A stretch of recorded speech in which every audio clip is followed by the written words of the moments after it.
You know, when we conservatives talk about small government, the progressives immediately start shrieking about what the country would look like with no government at all. But that's not what we're talking about, and we both know it.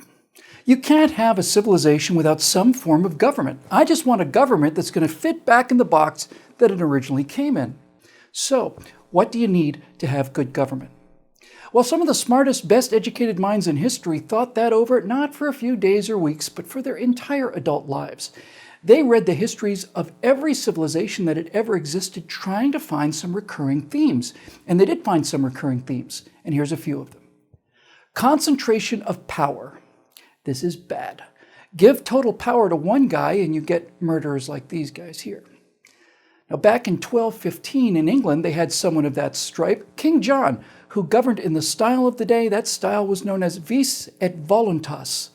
That's Latin for force and will. Basically, King John took whatever he wanted, just like every other king and emperor before him. John, however, was such a piece of crap that the barons that ruled their estates in John's name finally said, hey, you know what, F it, we're done. And they took King John to a table and they made him sign away the power of force and will. He signed an agreement with the rebellious barons called the Magna Carta Libertatum, the Great Contract of Freedom. England was no longer ruled by one nasty king. Now it was ruled by 25 nasty barons, but this Magna Carta was the first time in history that someone had limited the power of the king. Now this led the Founding Fathers to their second recurring theme of good government, the rule of law. This means that those whose heads get chopped off is no longer decided by one paranoid degenerate having a bad day. Introducing the rule of law meant that there were rules for what was allowed and what was not, and those rules were written down so that anyone could read them. And the rule of law meant that no one, no king, no baron, no shah or sultan, no one was above the law. The rule of law applied to everybody. Okay, said the founders, that's good, laws are good, but who makes the laws? What if those people suck too? Well, 2,000 years before the signing of the Magna Carta, the ancient Greeks lived in something called a city-state. That's basically a walled city that was its own country. Now, in one of these city-states called Athens, these regular Greeks got it into their heads that the people themselves could make the laws and that they all had to live by them. In the Greek language, that meant that the demos, the people, would hold all of the kratia. In English, that means the power.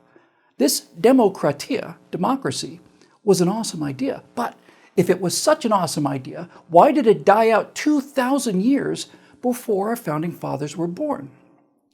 Well, it turns out there's a serious flaw in democracy, and it's simple, really. Some people are idiots, and some people are bastards. And some people are idiot bastards. Athens fell because the Athenian leader, Pericles, got everyone all liquored up about fighting the Spartans. The Spartans! The Athenians voted for war. 27 years of war later, Athens was in ruins, and so was democracy. A democracy can be dangerous because people do stupid things. Adolf Hitler became Chancellor of Germany because millions of Germans had voted for him and his National Socialist Party. Then these guys, the German Parliament, or the Reichstag, voted 441 to 84 to give Adolf Hitler absolute power. And that was a bad idea. So, finally, these dead white males realized that you could not put a fence around the power. It just didn't work that way. But you could build a wall around the individual. You could build a wall of individual rights. That's why, contrary to most people's belief, the United States is not a democracy. The United States is a republic. Now, there are many elements of a democracy. The people elect the president and the Congress and so on, but there is a wall of human rights, not around the government, but around the people, that stops these lying, greedy half-wits who seek political power from punching people in the nose and stealing all of their candy. The Constitution of the United States exists to distribute personal political power. The president has power, that's true, but Congress has power too, and so does the Supreme Court. These three branches of government, the executive, legislative, and the judicial, are constantly screaming and yelling and poking and slapping and biting each other. If one of them gets drunk, the other two tie him to a bed for a while, and they write on its face with Sharpies and wait for it to sober up. Now, here's one final cool little twist.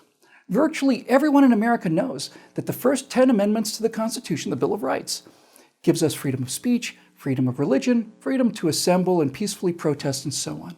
And virtually everyone in America is wrong. The Bill of Rights does no such thing.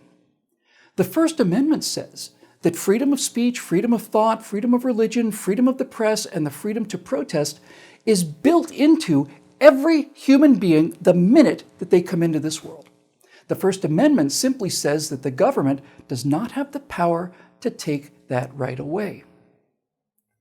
Good government is not a player. Good government is the referee. Referees aren't allowed to call penalties against one team and not the other. Referees do not intercept passes and then run them back for touchdowns. And referees do not make up the rules as they go along. Now, try to imagine a Super Bowl where both teams are comprised exclusively of referees and there are 22 penalty flags being thrown on every single play. If you can then also imagine that there are 100,000 referees in the stadium and each one of them is constantly screaming out 100,000 rule changes, and 2 or 3 players are shuffling around looking frightened and confused, well then you will understand why conservatives don't like big government.